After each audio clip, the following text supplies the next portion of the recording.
விருத்த சேதனத்தினால பிரயோஜனம் என்ன? அவன் கேட்குறான், நான் யூதனா இருக்கிறதுக்கான மேன்மையா விருத்த சேதனம் செய்யறது தான் மேன்மை. இந்த உலகத்திலே நாங்கள் ஒருத்தர் தான் இந்த விருத்த சேதனத்தை நாங்கள் பண்ணுகிறோம். ஏன்னா அந்த விருத்த சேதனம் பண்ணணும்னு சொல்லி கடவுளே எங்களுக்கு நேரடியாக என்ன பண்ணிருக்கிறார், எங்கள் முற்பிதாவாய் ஆபிரகாமுக்கு அவர் கட்டளை கொடுத்திருக்கிறார்.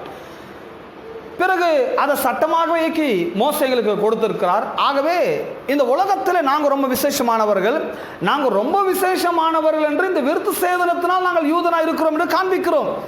பவுல் என்ன சொல்றாரு, விருத்த சேதனம் ஒண்ணுமே வேணான்றாரு. அப்ப இவங்க கேட்குறாங்க, அப்போ அது விருத்த சேதனமே வேணாம்னா அப்போ எங்களுடைய சிறப்பு தான் என்ன? நாங்கள் யூதனா இருக்கிறோன்றது எப்படி நாங்கள் அடையாளப்படுத்திக் கொள்வது? எப்படி எங்களை இந்த உலகத்தில் நாங்கள் ரொம்ப சிறந்த மனிதனாக காண்பித்துக் கொள்வது? அப்போ ஸ்பெஷல் என்ன? யூதனுக்குன்னு ஒரு 3 கண்ணு கிடையாது, யூதனுக்குன்னு எக்ஸ்ட்ரா ஒரு கை கிடையாது, யூதனுக்குன்னு எக்ஸ்ட்ரா 2 கால் கிடையாது. சராசரி மனுஷனை போல அவனும் இருக்கிறான். ஆனால் அவனுடைய சிறப்பு என்னன்னா, விருத்த சேதனம் நாங்கள் என்ன பண்றோன்றது அவனுடைய ஸ்பெஷல். பவுல் சொல்றாரு, உங்களுடைய ஸ்பெஷல் விருத்த சேதனம் பண்றது சிறப்பு கிடையாது.